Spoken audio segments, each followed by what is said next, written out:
Gary Levine's Sundays invariably concluded with a pilgrimage to his mother's resting place. Whether he indulged in a leisurely lunch with companions, engaged in a spirited game of golf or tennis, or pursued other activities, Gary's day invariably felt unfulfilled unless he offered his heartfelt homage to his dear departed mother. It had been 12 years since Esther had passed away, and Gary felt that he would never get over the pain of losing her or the loneliness of being an orphan. His father had died when he was only 8, and Esther had raised him alone. Like his father, Esther had been an only child, so there were no aunts and uncles, no cousins. Since Esther's passing, Gary was alone in the world. He had a lot of friends, but it was to Esther's grave that he brought his joys and his sorrows. That Sunday, Gary brought a bouquet of his mother's favorite lily of the valley from a florist on the way to the cemetery. As he approached Esther's grave, he had a strange sensation of déjà vu.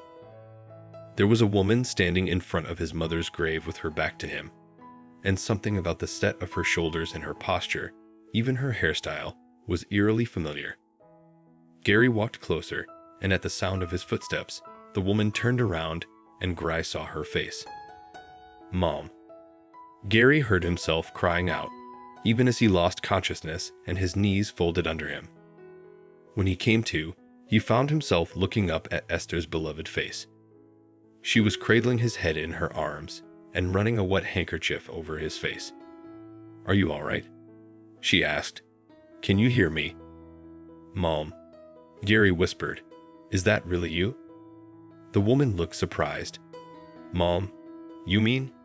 You're Esther Levine's son."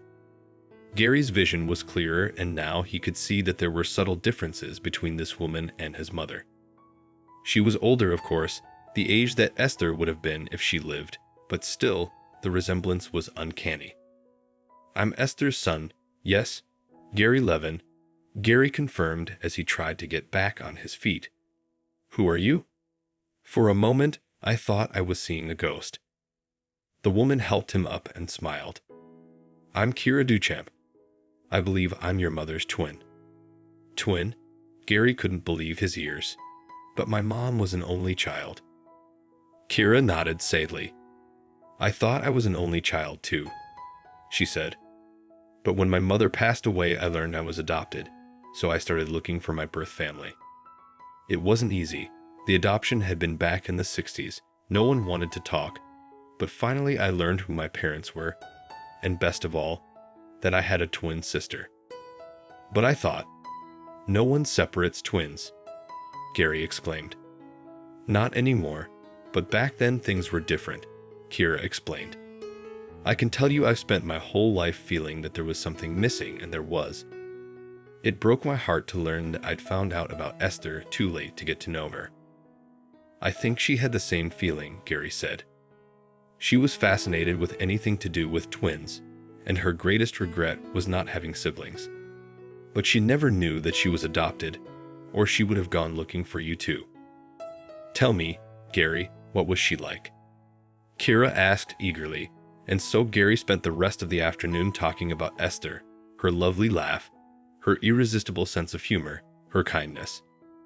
Gary and Kira made plans to meet the next day, so Gary could bring the photo albums and show her his mementos of Esther. As Kira slowly leafed through a photo album, she sighed. "It's like looking at myself living a different reality," Kira said. "We really were identical. I've got to show these to my children, with your permission." "You have children?" Gary asked. "How many?" "6, Kira smiled. 4 girls, 2 boys.